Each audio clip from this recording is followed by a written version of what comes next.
কেন্দ্রীয় সরকারের এনসিআরবি রিপোর্টে দেখা গেল কলকাতা শহর সবচেয়ে নিরাপদতম শহর বলে চিহ্নিত হয়েছে। ভারতবর্ষের যে সবকটি শহরকে বেছে নেওয়া হয়েছিল এখানে, তার থেকে দেখা যাচ্ছে সবচেয়ে নিরাপদতম শহর হলো কলকাতা। যেই কলকাতা তথা পশ্চিমবঙ্গের নেতৃত্বে রয়েছেন মাননীয় মুখ্যমন্ত্রী মমতা বন্দ্যোপাধ্যায়।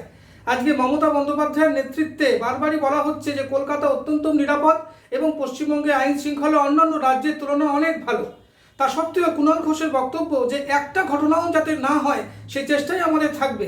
কিন্তু এর সমাজে বিচ্ছিন্নভাবে অনেক সময় ঘটনা ঘটে যায়, কিন্তু তাতে দেখা যায় বিজেপি তথা বিরোধীরা এমন করে কথা বলে, এমন করে কুৎসা করে যেন বাংলায় গেল অবস্থা, পৃথিবীর মধ্যে যেন সবচেয়ে খারাপ জায়গা তারা বাংলা বলে চিহ্নিত।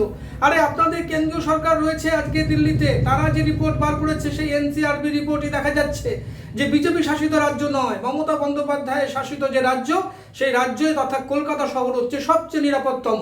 তবে কিভাবে ঘটলো, কিভাবে আপনারা বলছেন যে কলকাতা আইন শৃঙ্খলা নেই? তার মানে সবকটা ভেগ, কোনো অস্পষ্ট পলিটিক্যালি পাচ্ছেন না, তাই জন্য এরকম ধরনের কুৎসা করছেন। দেখুন কুণাল ঘোষের বক্তব্য আপনারা এই বিষয়ে। কলকাতা শহর নিরাপদতম, আবার এই তথ্যটি উঠে এলো এনসিআরবি রিপোর্টে। টানা চতুর্থবার কলকাতা নিরাপদতম। আমরা যেটা বারবার বলছিলাম, মাননীয় মুখ্যমন্ত্রী মমতা বন্দ্যোপাধ্যায়ের নেতৃত্বে কলকাতা শহর নিরাপদতম। এনসিআরবির রিপোর্ট কি বলছে? রিপোর্ট বলছে 2023 সালের যে রিপোর্টটি প্রকাশিত চতুর্থবারের জন্য, এবং এখানে দেখা যাচ্ছে যে 19টা শহর ভারতবর্ষে, যার জনসংখ্যা 20 লাখের বেশি, তার মধ্যে অপরাধের প্রবণতায়, অপরাধের ঘটনায় সব থেকে কম হচ্ছে কলকাতা শহর, আমাদের কলকাতা শহর। ফলে এবং 2016 থেকে এই স্টেডিলি এই সিটিজ ক্রাইম রেট এটা ডিক্লাইনিং ট্রেন্ডে আছে, অর্থাৎ কমছে।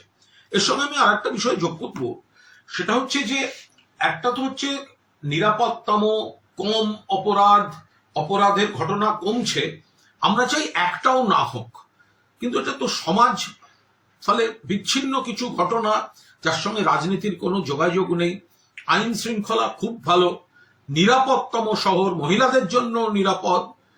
আর পাশাপাশি এখানে দেখার কথা সেটা হচ্ছে যে সংবেদনশীল পুলিশ প্রশাসন, অর্থাৎ অপরাধ তো কমছে, পাশাপাশি পুলিশ যে ব্যবস্থা নিচ্ছে, ধরছে, তার বিচার চলছে, শাস্তির ব্যবস্থা হচ্ছে, সেটাও কিন্তু উল্লেখযোগ্যভাবে পশ্চিমবঙ্গ এই সংবেদনশীল প্রশাসনের জন্য এটা কিন্তু একটা নজর কাড়া ভূমিকায় আছে। ফলে মুখ্যমন্ত্রী মমতা বন্দ্যোপাধ্যায়ের নেতৃত্বে এই রাজ্য অতীতের বাম জমানা আর অন্য রাজ্যের বিজেপি জমানার থেকে যে মানুষ কত নিরাপদে আছেন, ভালো আছেন, এনসিআরবি রিপোর্ট আবার সেটা প্রমাণ করে দিল।